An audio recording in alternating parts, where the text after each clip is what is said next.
Nilikuwa nataka kama tutapata chance we record. Si ndio? We get a chance. Mental health ya men. Okay. Yeah. It's okay. Yeah, at least now we have a starting point. Yes. Yako unataka tuongelele nini? Okay. Just think. Unajua tulikuwa tumesema leo. Lakini we were not so sure. Me, I was sure. Me, I was sure. You were sure? Yeah. Sasa si wewe wanafunzi wako? Si tulimaliza. Kwa chonjo. Okay. Acha tu. Nilikuwa na nini? Sasa diary yangu ya nini? Na nilikuwa nimesema hiyo kitu nimeandika. Nani ajui tuleta niangalie. Simwambia kutumia. But WhatsApp yako sasa huwezi access. Niko na ile nini diary yangu kwenye Ratikingi. Nakwambia kama hiyo unlearning. Actually ukienda ni kama saizi venye nimeandika ukuje uangalie mpaka nini inakaa ni kama unaonanga venye vitabu huwa zinakaa ni kama jigi endea yeah. Okay, I'll just start.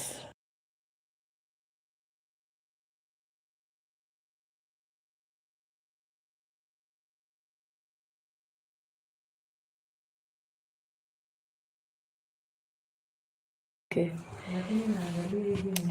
Good morning, good evening, good afternoon. Maybe where you're watching, it's in the morning, it's in the evening, it's at night, So that's why I'm saying, all those things. So today, I want us to talk about a very important topic that is rarely talked about. We seldom talk about these things. And it's because it involves one of the human species who deem themselves very difficult to talk to. That is our men. So June is Men's Health Month, and we usually want to curate conversations around breaking the stigma around men's mental health, especially as part of the larger mental health awareness initiatives, right? Men rarely talk. And when we talk of mental health, we don't have men in mind. We usually have women, we usually have girls, we usually have, people with who have been diagnosed in a hospital, and especially in the developing countries like the East African countries like Africa, we rarely have an opportunity to talk about these things, but men's mental health is a very important thing. It's a very important conversation to have. And the key points to men's mental health awareness is because one of the key points is that men are less likely to seek help or to talk to other people because of societal expectations and the stigma. So a man will grow up being told from even a young age, like 3 years, 2 years. So we have a girl and a boy, and they each fall. And we are quick to go pick up the girl. And then the boy is there, he's crying, he's probably hurt. But the first response is, men should not cry. Small boys don't cry. You're supposed to be very strong. Crying is for girls. And that is where it starts. From even the developmental stages, that is where the stigma starts. So we start viewing these things, or we start telling our men, you know what, you're not supposed to be vulnerable. You're not supposed to, you're not supposed to cry as a young man. Yeah, but that is wrong. They're supposed to be taught, even from the onset, it is okay to cry. You fell down, cry, my boy. You were heartbroken, a girl refused to, hug you in class, that's okay. You're supposed to cry. It's okay. It's okay to be vulnerable. So if we started as a society at a young age, imagine the kind of men we would have out here. That is why we end up now having people who keep saying, or who keep when they grow up, they don't have that emotional capacity to even see through the pain of women or other members of the society. Why? Because you were told from the onset, boys don't cry. You're expected to be very strong. Even when you're hurting, you're expected to be very, very strong. Yes, King Osto, yes, boys are told, you're not supposed to cry. Yes. And also when you're growing up, you're told, as a man, you're supposed to do this. As a man, you're expected to be the provider. As a man, you're the one who is supposed to take care of your family, even if you do not have the capacity. So you grow up knowing, you know what? I am the one. Even if I have problems, I don't have to talk about it. You're heartbroken, I don't have to talk about it. That is for girls. Crying is for girls. Yeah. And then they also feel like we do not understand as women, also. They also feel like, we will never understand them. It comes from a point of being judged. And that judging comes from now what we were talking about, the societal expectation. Oh my God, he has been heartbroken and he's crying. What kind of a man cries? So it's okay. It's okay. I want us to understand that men's mental health actually matters a lot. Men are affected by issues out here. There are issues, the issues that we feel so strongly as women, they also feel you will be in a relationship with someone. Like maybe you're dating someone and you will find the lady is deliberately being rude to the man, expecting, this one doesn't have feelings, or they just leave you expecting that, you don't have feelings. Yeah. So we have the issues of ghosting, people ghosting you, people, walking in and out of your life because they think that men do not have feelings or men can't feel things. But in contrary to that is that men feel things as strongly as we do, even more than we do. They're just better at hiding. They're just better at masking. Yeah. And they've been driven to that corner where they've been told, you know what, this is your bubble, stay there. As a man, you're supposed to be on top of things, you're supposed to be doing this and this and this and this. And so in this month it's we want to remind you that it's okay to be vulnerable, it's okay to cry, it's okay to seek help. It's okay to seek help. And I was having a discussion with a colleague or a friend of mine, and he was saying, I was asking, so why don't you speak up? Why wouldn't you come and tell me, Maggie, I am going through this problem. Maggie, I've been heartbroken. And the answer was very interesting. It was unlike anything. Yeah, it was very interesting, right? He said, when I talk to maybe a woman about my problems or talk to other people, especially women, the first question I am met with is, what are you going to do? Oh my God, Sauta, do. What are you going to do about it? Oh, I'm sorry. What are you going to do about it? And we forget the reason why you're speaking up is because maybe you're confused, maybe you don't know how to feel, you don't know, you don't know what is going on, you're confused, you just want some clarity, someone who understands you, someone who validates you. And so as women, we make that mistake. We make that mistake of thinking, you know what, that's not important. So he has told me he's going through a heartbreak, but okay. So we do not take the time to want to listen to them. We do not take the time to understand how is this person feeling. And in knowing how they are feeling, for example, they can come and tell you, I have been left, my girlfriend left me, my mother left me, my sister left me, my boss said this to me. And you try to understand. The first step is trying to understand, how does this person feel? And acknowledging that they can actually feel. If they tell you, I feel so angry, I feel so disappointed. The other one will tell you, I feel like there's no meaning to life, I can be suicidal, I feel like I can't do anything. I don't want to do anything. I feel like I want to give up. Yeah. And so once you understand now how to approach this person from a point of knowing how they are feeling, it becomes better than us just dismissing. I think we just give that cold response of, sasa utadu, what are you going to do about it? So that is us dismissing them. And the reason why he was saying that he doesn't seek help is because he feels like the minute he seeks help from a lady or he tells people his problem, the response is always the same, especially from us women. We will say, you know what? They're just going to tell me, what are you going to do? They're just going to dismiss me. Yeah, it's coming from more of dismissal. You're dismissing this person. Yeah. So it's okay to cry. It's okay to be vulnerable. Hi, Belinda. Thank you so much for joining.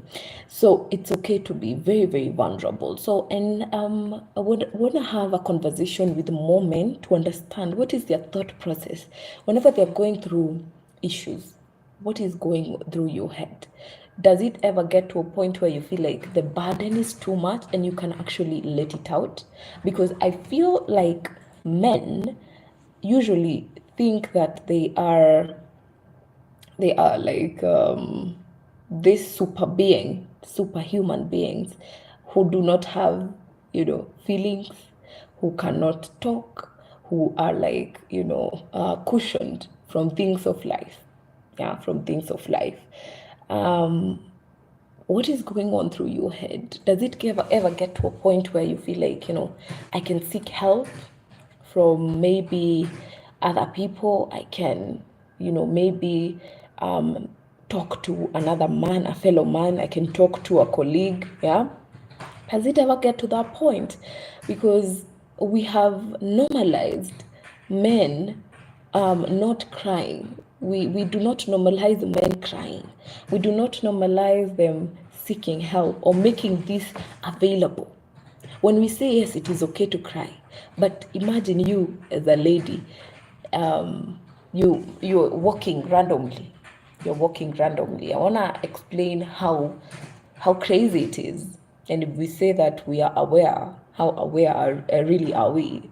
Because we talk of us being aware, emotionally intelligent, but then again, ask yourself this. For example, if you were walking on the road and you see a man by the roadside, he's crying, he's all frustrated. You as a woman, or you as even a fellow man, what is the first reaction? That should tell you maybe if you're aware or not, if you are yet to break that stigma. If your first response to this man crying on the road is, you're shocked. Oh my God, a man is crying. Oh my God, you start judging. Should a man cry? Then it means that you, as a woman, as a fellow man, you're not yet there. You haven't broken off that stigma. If your first response is to rush to that person and ask, oh my God, what is going on? Are you okay? Trying to help out this person, that it means that you are actually on the way. You're actually on the way to breaking off that stigma and normalizing in our society. So it starts from when we are young in our family setups. Yeah, when we see our fathers in the kitchen. If I had grown up seeing my father in the kitchen, now growing up, those gender roles, they shouldn't even have been an issue. Yeah, of course there are those things out here that they've been prescribed, that women are naturals, that men are supposed to be the providers. But nowadays we have evolved, and it is our inability to recognize that change and to perceive that change. Yeah, it is our inability to perceive that change that now makes us as a society unable to even help out our men. Yeah, it is our inability to do that. Because if you have gender roles, when growing up you are told men are supposed to do this is only for girls, this is only for boys, there are courses that cannot be done by men, there are things that cannot be done by women. So those gender disparities, when it comes to gender, assigning gender roles, that is what some of the things that are making us as a society to even fail when it comes to helping our women, our men, yeah. So if I grew up, so as we are bringing up our men, tell them it is okay to cook for your family. It is okay for you to cry when you fall. It is okay when someone leaves you. It is not about you and your strength as a man. It is just part of human relations. It is part of human relations. As simple as that. It is part of human relations. It is how human relate. Sometimes it works, sometimes it doesn't. And so you get to a point where after you have understood all these things, now it boils down to you as a man. Are you ready? Are you ready to be vulnerable? When we say be vulnerable, you can be vulnerable in many ways. You don't have to cry. Even there are some women who don't cry. Yeah.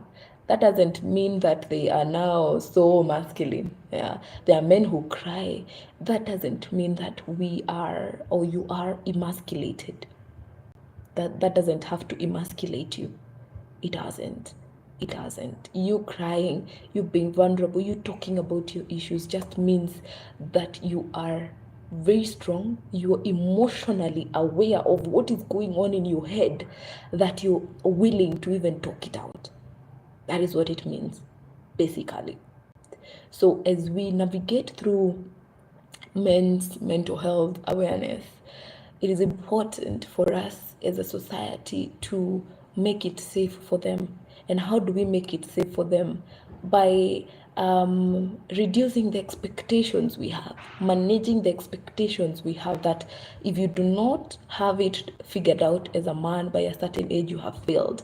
If you're not able to provide for your family, you have failed. There are men, I want to shock you with this. There are men who are better nurturers, who are better homemakers. They are better homemakers than actually women. They are there, they are out there. And there are women who are better at providing than being homemakers, than being nurturers, right?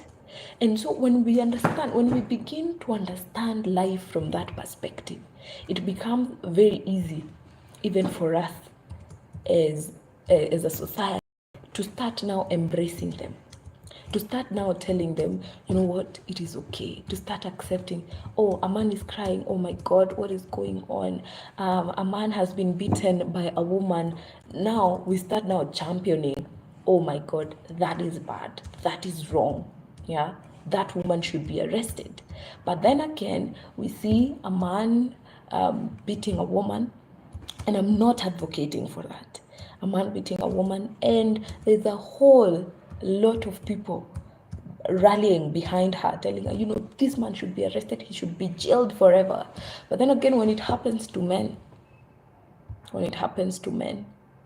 we don't talk about it enough. We have to echo our voices and give them that leverage too. You have to give them that leverage too, because they too are human. They need to be loved on. You're a woman, you're in a relationship, and you know, you feel, we often have this expectation. Of course, when you get into a relationship, whatever sort of relationship, we have expectations. You expect that the man is supposed to be calling you, the man is supposed to be providing for you. That is, let me tell you, 70% of us, or even not 80, that is the notion we have. That when you get into a relationship, the man is supposed to be the provider. The man is supposed to be the one calling. The man is supposed to be the one chasing. The man is supposed to, that is the notion that is sold to us. That is the narrative that is sold to us. That's the narrative that is sold to us. But then again, what happens when you get into a relationship and of course you're expecting all these things to happen and they fail to happen? But you are in a position to do that, to love on a man. You're in a position to provide better than he can. And that doesn't mean that he's not trying. Maybe he's just trying and things haven't yet gotten, to the point where he can fully do that. Right? We are often told as girls, when you get married, you know what? Your money is your money. His money is our money. That is the narrative that we are sold. But then again, what if we changed that? What would happen if, we decided, we are coming into this to build one another. We are coming into this as friends first. Before we become partners, we are friends first. And if you're friends with me, I'll come through for you, you'll come through for me. But now we've turned relationships to be transactional. It is more of now you give me money, and now as an exchange to that, I'm also gonna give you, and that is when I'm not going to be loving you. I'm going to be now sleeping with you. Yeah, it's more of transactional. Let's call it. Let's be honest about this.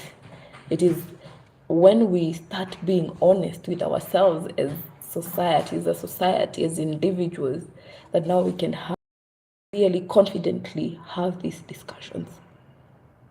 That is the only time.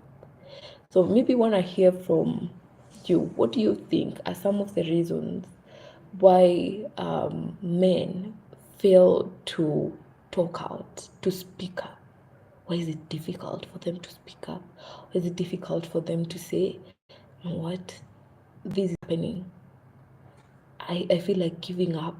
I've been expected to provide for my family, but I can't. I just can't.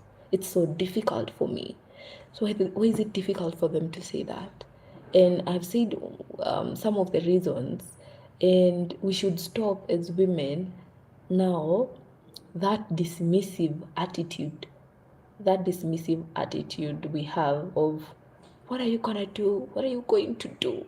Because it starts there. It starts there. It starts there, my friends. It starts from us stopping to dismiss their feelings, assuming that they don't feel. Men feel as strongly as we women feel. They have feelings.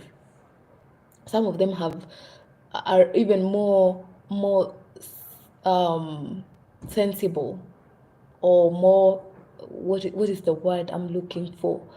They are more sensitive. Yeah, they are more sensitive. Most men are even more sensitive than women. But then again, we have put it on them that, you know what, a man who is sensitive, that man is not strong. A man who cries, that man is not strong. We forget that they are human. And the nature of a human being is that they can be broken, that is one. They can also be uplifted, they can be downgraded. So that is the nature. That is the nature. That is the nature of men out here, of human, us as human. And once we start now understanding it from that point of view, that they are also human, and human needs to be loved. Human needs to be listened to. That is what the essence of living out here. The essence of living out here. We thrive very well when we have emotional support, when we feel like someone is recognizing what we are doing, when someone is listening to what we are saying. We have a way of just, blooming and just blossoming. And so as I come to the end of this live stream, I want to ask men and tell them that it is okay to be vulnerable. It is okay to cry.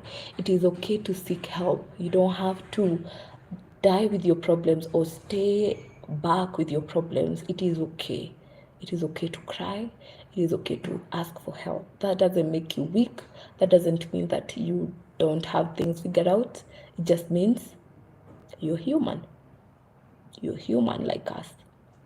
That is what it means. That is what it means. As a society, we have a long way to go in ensuring that our men also feel included. Thank you so much. Bye. Thank you for all those who joined. Belinda, King Osto, thank you so much for all those who liked the live stream. Thank you. Until next time. Bye bye.